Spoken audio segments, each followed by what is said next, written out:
নমস্কার। কলকাতাবাসী এবং হাওড়াবাসীর জন্য একটা অত্যন্ত সুখবর আছে। আবারও বলছি, খুব ভালো খবর। মেট্রো রেলে প্রথম চালু করেছিল 15 মার্চ। ওই সেকশনটায় 15 মার্চ এই বছর 2024-এ হাওড়া ময়দান থেকে নতুন যে মেট্রো এসপ্ল্যানেড স্টেশন আছে সেখান পর্যন্ত গঙ্গার নিচে দিয়ে আমরা সোম থেকে শনিবার পর্যন্ত এই সেকশনে মেট্রো চালাতাম।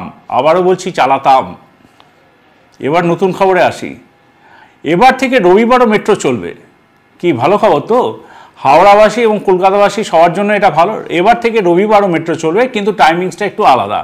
টাইমিংসটা যেটা হলো সেটা হলো দুপুর 2:15 থেকে রাত্রি 9:45 পর্যন্ত আমরা মেট্রো পরিষেবা দেব এই হাওড়া ময়দান এবং এসপ্ল্যানেডের মধ্যে।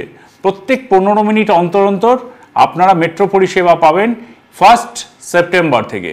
আবারও বলছি, 1 সেপ্টেম্বর থেকে মেট্রো পরিষেবা, যেটা এতদিন বন্ধ ছিল রবিবার দিন হাওড়া ময়দান থেকে এসপ্ল্যানেডের মধ্যে, সেটা চালু হয়ে যাচ্ছে। কিন্তু টাইমিংসটা আপনাদের একটু নোট করে রাখতে হবে বা মাথায় রাখতে হবে বা বন্ধুবান্ধবদের এখন থেকেই জানিয়ে রাখতে হবে যে মেট্রো পরিষেবা গঙ্গার নিচে দিয়ে পাওয়া যাচ্ছে দুপুর 2:15 থেকে রাত্রি 9:45 পর্যন্ত প্রত্যেক রবিবার এবং 15 মিনিট অন্তর অন্তর। এটা এখন আমরা এক্সপেরিমেন্টাল বেসিসে চালাচ্ছি। আশা করি আপনারা এই সুযোগ ভোগ করুন, ভালো লাগবে আপনাদেরও।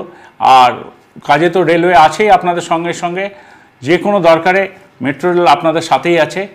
দেখা হচ্ছে তাহলে মেট্রো রেলে গঙ্গার নিচে এই রবিবার থেকে।